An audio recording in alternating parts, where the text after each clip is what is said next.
మీరు దీనికి క్షుణ్ణంగా పరిశీలించి నేను అధికారులకు కూడా సూచన చేస్తున్నా. సూపర్ స్పెషాలిటీ ఉన్న డాక్టర్స్ని if they spend additional time, if they are going to serve additional time in our hospitals, we have to appreciate them, we have to give incentives them through this Arogyasri or CM Relief Fund. So ఈ విధంగా ఈ శాఖను ప్రక్షాళన చేసుకొని ప్రజలకు విశ్వాసం కల్పించి ప్రజలకు ఒక నమ్మకాన్ని అందించి మాకు కష్టం వస్తే తెలంగాణ రాష్ట్ర ప్రభుత్వం ఉన్నది, మమ్మల్ని చూసుకోవడానికి తెలంగాణ ముఖ్యమంత్రి రేవంత్ అన్న ఉన్నాడనే భరోసా మీరు కల్పించాలి. పేదలకు నమ్మకం విశ్వాసం కల్పిస్తే మన జన్మ సార్థకమైనట్టే. విద్యార్థులకు నర్సరీ టు 12th వరకు విద్యను అందించి 12th తర్వాత సాంకేతిక నైపుణ్యాన్ని అందిస్తే మనం ఏ వెల్ఫేర్ స్కీమ్ వాళ్ళకి ఇవ్వాల్సిన పని లేదు, వాళ్ళే సొంతంగా బతుకుతారు. ఈ దేశంలోనే కాదు ఇతర దేశాలలో కూడా సేవలు అందిస్తారు. లక్షల రూపాయలు సంపాదించి వాళ్ళు వాళ్ళ కుటుంబాన్ని ఆదుకునే ప్రయత్నం చేస్తారు. ఎవరు కూడా ఇష్టంతో సంక్షేమ పథకాలను తీసుకోరు ప్రభుత్వం నుంచి ఉచితంగా. కష్టం వచ్చినప్పుడు మాత్రమే సంక్షేమ పథకాలను ఉచితంగా తీసుకోవాలని ఆలోచన చేస్తారు. చాలామంది ఆత్మగౌరవంతో బ్రతకాలనుకుంటారు, కష్టపడి బతకాలనుకుంటారు, విద్య నేర్చుకొని సాంకేతిక నైపుణ్యాన్ని నేర్చుకొని సమాజంలో గౌరవం పొందాలనుకుంటారు. ఆ అవకాశాలు ప్రభుత్వం కల్పించలేనప్పుడే, ప్రభుత్వం అందించలేనప్పుడే సంక్షేమ పథకాల కోసం ఎదురు చూస్తారు. నిన్న మన ఒక ఆయన ఇక్కడికి వచ్చిపోయాడు, ఈ విషయాన్ని కూడా మీతో పంచుకోవాలి. సనత్ నగర్ ఎమ్మెల్యే గారు వాళ్ళ పార్టీ నాయకుడిని మనం పూర్తి చేసి ప్రారంభిస్తున్నామంటే ముందుగానే ఎట్లయినట్టు మనం రివ్యూస్ చేసినప్పుడు టీవీలలో పేపర్లలో వార్తలు వస్తాయి. వచ్చే నెలలో ముఖ్యమంత్రి గారు లేదా వైద్య ఆరోగ్య శాఖ మంత్రి ఉప ముఖ్యమంత్రి గారు సనత్ నగర్ హాస్పిటల్ని ప్రారంభించబోతుండు అని టీవీల పేపర్లో చూడంగానే పొద్దున్నే లేస్తున్నారు, పగటి వేషగాళ్ళలాగా తయారవుతున్నారు, ఇక్కడికి వచ్చి హడావిడి చేస్తున్నారు. ఆ సనత్ నగర్ ఎమ్మెల్యే గారు కేటీఆర్ గారిని తీసుకొచ్చి హాస్పిటల్ అంతా అక్కడ ఇక్కడ కళ్ళు తిరిగిండు, తిరిగి చూసిండు. ఇది మేమే కష్టపడి కట్టినాం, రేవంత్ రెడ్డి గారు ప్రారంభిస్తున్నాడని ఆరోపణ చేసిండు. నాకేం అభ్యంతరం లేదు, అట్లీస్ట్ వాళ్ళ ఆత్మ పరిశీలన చేసుకోవడానికన్నా పర్యటన పనికొస్తుంది. అయితే ఇది అయిన తర్వాత ఆ సనత్ నగర్ ఎమ్మెల్యే గారు చెప్పి వెనకాలనే ఎర్రగడ్డ మెంటల్ హాస్పిటల్ ఉంటుంది, ఒకసారి పోయి చూసిపోదామని. మనోనికి బుర్ర తక్కువ కదా, ఆలోచన ఉండదు కదా, దబదబా లోపలికి పోయిండు. లోపలి పోతే అక్కడ అందరూ ఎవరి పనులు వాళ్ళు చేసుకుంటారు. ఒక పెద్ద మనిషి కళ్ళు మూసుకొని ధ్యానం చేస్తున్నట్టుగా ఆయన గత జ్ఞాపకాలను కుటుంబాన్ని గుర్తు చేసుకుంటూ ఆయన డీప్ ట్రాన్స్లో ఉంటే ఈ సనత్ నగర్ ఎమ్మెల్యే గారు పోయి ఊరుకుండక ఆయన భుజం తట్టి తాత తాత అని లేపిండు. కళ్ళు తెరిచి చూసిండు ఇద్దరు.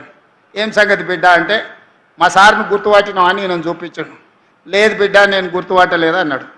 ఆ సార్కు విపరీతమైన కోపం ఉక్రోషం వచ్చింది. నన్ను గుర్తుపట్టవా తెలంగాణలో ఉండి, నా సంగతి మా నాయన సంగతి నీకు తెలియదా, నన్ను ఎట్లా గుర్తుపట్టవని. లేదు బిడ్డ నిజంగానే నేను గుర్తుపట్టలేదంటే ఇగో ఆ టిమ్స్ సనత్ నగర్ కట్టింది నేనే, అల్వాల్ టిమ్స్ కట్టింది నేనే, ఎల్బీ నగర్ టిమ్స్ కట్టింది నేనే, అయినా నన్ను గుర్తుపడతలేవా అన్నాడు. ముసలాయన నింపాదిగా ఊకుండు బిడ్డ ఊకుండు, నేను వచ్చినప్పుడు కూడా ఈ లోపలికి వచ్చినప్పుడు చార్మినార్ నేనే కట్టినా, గోల్కొండ నేనే కట్టినా, హైదరాబాదు నగరాన్ని నేనే నిర్మించిన చెప్పేటోని, డాక్టర్లు గుర్తుపట్టిర్రు, నా తిక్క కాస్త ఎర్రిగా మారిందని కరెంటు వైర్లు పెట్టి షాక్ ఇవ్వగానే ఇప్పుడు జర్ర సోయిలకు వచ్చిన ఇక తొందరలోనే నేను ఇంటికి పోతున్నా బిడ్డ, నీకు కూడా ఈడ చేరితే ఒక వారం ఉంటే అతను ఏమనుకుంటున్నాడంటే ఇతను కూడా ఎర్రిలేసి తిక్కతోని ఎర్రగడ్డకు వచ్చిండు అనుకొని నీకు కూడా ఏం కాదు బిడ్డ, డాక్టర్లు మంచోళ్ళు ఉండ్రు, ఈ కరెంటు వైర్లు పెడితే వారంలో నీకు నిజం అర్థమవుతుందని చెప్పిండు. గట్లున్నది ఆయన గట్టిన అనే కథ. నువ్వు కడితే 10 ఏళ్ళు టెంకాయ కొట్టనిక రిబ్బన్ కట్ చేయనిక నీకు సమయం దొరకలేదా? నిజంగానే నువ్వు సనత్ నగర్ టిమ్స్ కట్టినా, అల్వాల్ టిమ్స్ కట్టినా, ఎల్బీ నగర్ టిమ్స్ కట్టినా, వరంగల్ హాస్పిటల్ కట్టినా, ఉస్మానియా హాస్పిటల్ కట్టినా 10 సంవత్సరాలు చంద్రశేఖరరావు గారే ముఖ్యమంత్రిగా ఉన్నారు, హరీష్ రావు గారు వైద్య ఆరోగ్య శాఖ మంత్రిగా ఉన్నట్టున్నాడు, లేకపోతే ఇంకొక ఆయన ఉన్నట్టున్నాడు. మీ కుటుంబమే ఉంది కదా, మీరు ఎందుకు రిబ్బన్ కట్ చేయలేదు, మీరు ఎందుకు ప్రారంభించలేదు, ఎందుకు మీరు పేదల కోసం సేవలు అందించాలనే ప్రయత్నం చేయలేదు. ఉస్మానియాని నిర్వీర్యం చేసి కూల్చాలని మీరు ప్రయత్నం చేస్తే కొత్త ఉస్మానియా హాస్పిటల్ని మేము కట్టినాం. మీరు జీవోలు ఇచ్చి టెంకాయలు కొట్టి మీరు ఏం కట్టుకున్నారు? 1000 ఎకరాలల్లో ఎర్రవల్లిలో ఫామ్ హౌస్ కట్టుకున్నారు. ఒక్క రోజన్నా ఆలస్యమైందా? జన్వాడలో 100 ఎకరాలలో ఫామ్ హౌస్ కట్టుకున్నావు నువ్వు, విలాసవంతమైన ఫామ్ హౌస్, వైట్ హౌస్ కూడా పనికిరానంత గొప్ప ఫామ్ హౌస్ కట్టుకున్నావు. ఒక్క రోజన్నా ఆలస్యమైందా? మీ చెల్లెలు శంకర్పల్లిలో ఫామ్ హౌస్ కట్టుకుంది, ఎప్పుడైనా ఆగిందా? మీ బావ మొయినాబాద్లో ఫామ్ హౌస్ కట్టుకున్నాడు, ఎప్పుడైనా ఆగిందా? మీ ఫామ్ హౌస్లో ఒక్కరోజు కూడా ఆలస్యం కాకుండా ఒక ఆయన 1000 ఎకరాలల్లా, ఇంకొక ఆయన 100 ఎకరాలల్లా, మీ చెల్లెలు 50 ఎకరాలల్లా, మీ బావ 25 ఎకరాలల్లా విలాసవంతమైన భవంతులు, పెద్ద పెద్ద గడీలు నిర్మించుకున్నారు. సరైన సమయంలో అవి పూర్తయినాయి. కానీ మా పేదలకు అందించే ఒక్క హాస్పిటల్ అన్న మీరు గట్టి చూపించిండ్రా, పూర్తి చేసిండ్రా, ప్రారంభించిండ్రా, పేదలకు వైద్యాన్ని అందించిండ్రా? ఇంకా కూడా ఆత్మ పరిశీలన చేసుకోకుండా ఏ మాత్రం సమాజం గమనిస్తుందని సిగ్గుపడకుండా నోటికొచ్చిన అబద్ధాలు చెప్పి బతకాలనుకుంటారు. తెలంగాణ ఉద్యమం అప్పుడు రాష్ట్ర సాధన కోసం మీరు ఎన్ని అబద్ధాలు చెప్పినా, ఎన్ని తప్పులు చేసినా ఆ ప్రొఫెసర్ కోదండరామ్ గారి ముఖం చూసి మేము అందరం ఊరుకున్నాం. ఇప్పుడు అట్లాంటి పరిస్థితి లేదు. దయచేసి మీ ఆలోచనలు, మీ బుద్ధి మారాలి.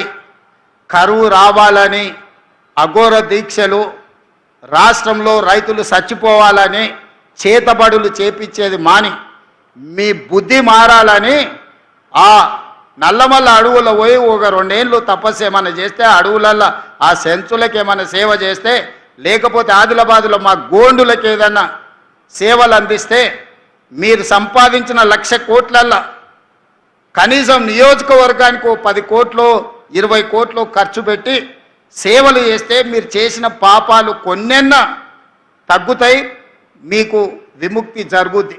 అంతే తప్ప అబద్ధాల ప్రచారాలతోని, ఆర్టిఫిషియల్ ఇంటెలిజెన్స్లో క్రియేట్ చేసిన సోషల్ మీడియా ప్రచారంతో, లేకపోతే మీ బంట్రోతులు కట్టే ఫ్లెక్సీలతోని మిమ్మల్ని ఎవడు నమ్మడు.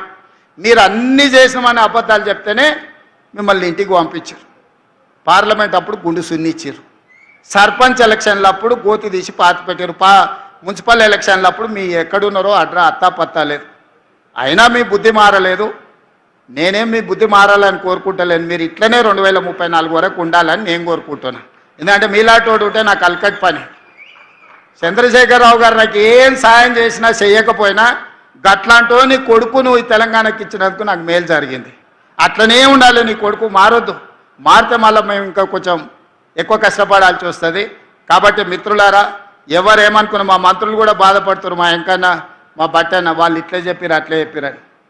వాళ్ళు అట్లనే అబద్ధాలు చెప్పాలన్నా నిజాలు ప్రజలకు అర్థమవుతూనే ఉంటాయి. వాళ్ళ అబద్ధాలు చెప్పడం మాననంత కాలం నేను ఇట్లాంటి నిజాలు చెప్పడం కూడా మాననింగా. ఎందుకంటే ప్రతి దగ్గర ఒక 5 నిమిషాలు నిజాలు చెప్పడం మొదలు పెడతా. ఇన్ని రోజులు మనకెందుకు లేని ఊరుకున్నా.